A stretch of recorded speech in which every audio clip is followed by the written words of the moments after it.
खबरों के निष्पक्ष विश्लेषण के लिए सब्सक्राइब करें Jantantra TV and press the bell icon. Never miss any update.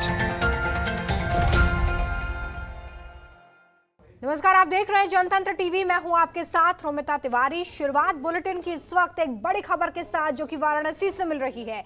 Ganga किनारे कर्मकांड कराने वाले पंडों पर अब टैक्स लगाया जाएगा। तो वहीं गंगा आरती और दूसरे धार्मिक आयोजन भी अगर होते हैं तो टैक्स की वसूली यहां पर की जाएगी। तो देखिए, इतिहास में ये पहली बार होने जा रहा है जब इस तरह के धार्मिक कर्म कांडों के लिए भी टैक्स लगाने की बात निकलकर सामने आ रही है। और इसका विरोध वाराणसी में काशी तीर्थ पुरोहित समाज ने किया है। लगातार इस फैसले का विरोध उनकी तरफ से जताया जा रहा है। गंगा किनारे कर्मकांड कराने वाले पंडों पर टैक्स लगेगा, ये बड़ी जानकारी इस वक्त वाराणसी से निकलकर सामने आ रही है। इससे पहले किसी भी तरह के धार्मिक कर्म कांडों को लेकर अगर यहाँ पर आयोजन होता था तो टैक्स नहीं लिया जाता था, लेकिन कोरोना काल में जब आर्थिक रास्ते बंद हो चुके हैं तो टैक्स वसूली के लिए और घाट के रख रखाव के लिए ये नया तरीका निकाला गया है जहां पर टैक्स की वसूली की जाएगी। गंगा आरती या दूसरे धार्मिक आयोजन अगर घाट पर करवाने हैं तो इसके लिए टैक्स पे करना होगा। और इसी फैसले का विरोध काशी तीर्थ पुरोहित समाज ने जताया है। लगातार उनकी तरफ से नाराजगी निकलकर सामने आ रही है।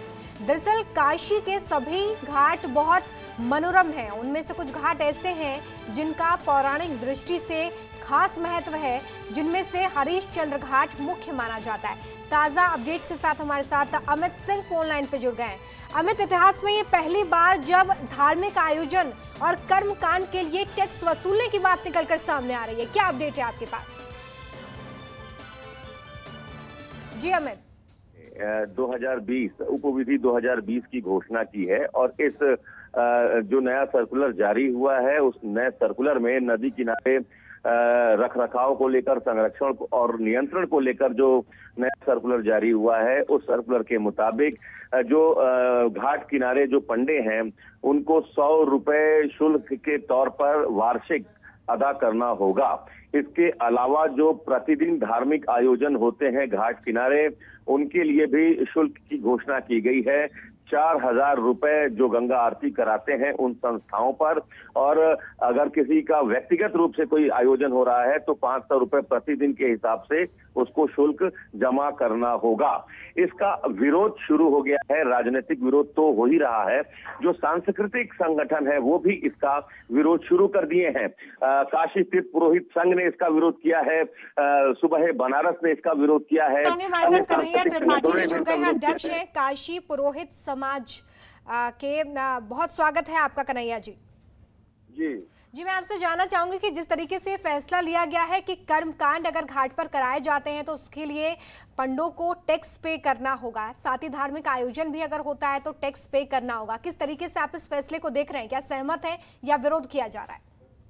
देखिए, ये फैसला बहुत पहले मुगल साम्राज्य से लेकर के और ब्रिटिश गवर्नमेंट और उसके बाद हमारी स्थानीय जो हमारे आजादी के बाद तक कुछ लोगों ने ऐसा प्रयास किया था और माननीय अदालत ने उसको निरस्त किया था। उसकी कॉपी मेरे पास है जी। ये अदूरदर्शी विचारधारा की और काशी की संस्कृति और हमारे देश की संस्कृति को समझे बिना इस तरह का निर्णय सर्वथा अनुचित है और इसका हम पुरजोर विरोध करते हैं। तो क्या अगला स्टैंड होगा कन्हैया त्रिपाठी जी?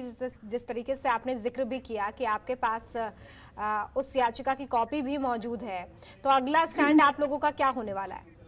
यदि इस आदेश को वापस नहीं लिया जाता है तो हम यहाँ के धर्मार्थ मंत्री प्लस यहाँ के योगी सरकार से और देश की सरकार माननीय मोदी जी से निवेदन करते हुए, और उसके बाद अगर हमारी सुनवाई नहीं होती है तो हम अपने पुराने जो अभिलेख हैं, जो हमारे अदालतों के आदेश हैं जिनमें हमें अधिकार दिया गया है उस पर इस तरह की कुंठात्मक कार्रवाई का हम विरोध करते हुए अदालत तक जाएंगे और अदालत में अपनी बातों को रखेंगे पुराने अभिलेखों का प्रमाण देते हुए।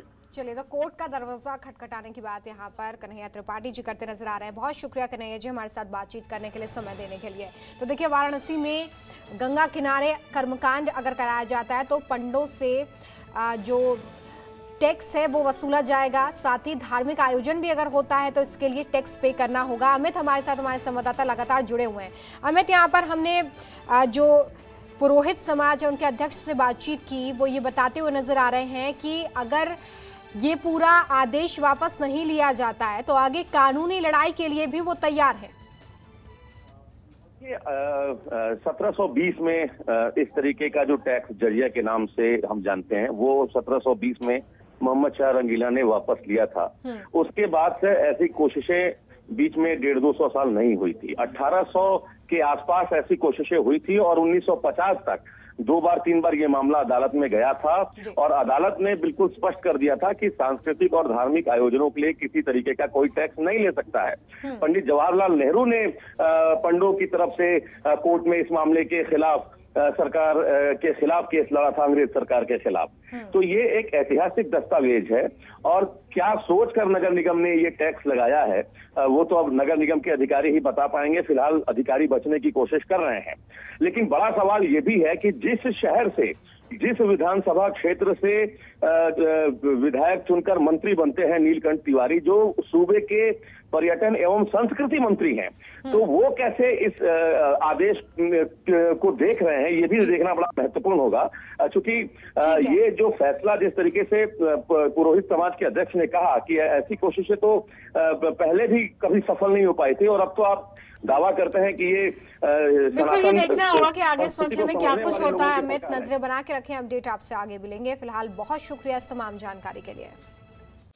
खबरों के निष्पक्ष विश्लेषण के लिए सब्सक्राइब करें Jantantra TV and press the bell icon. Never miss any update.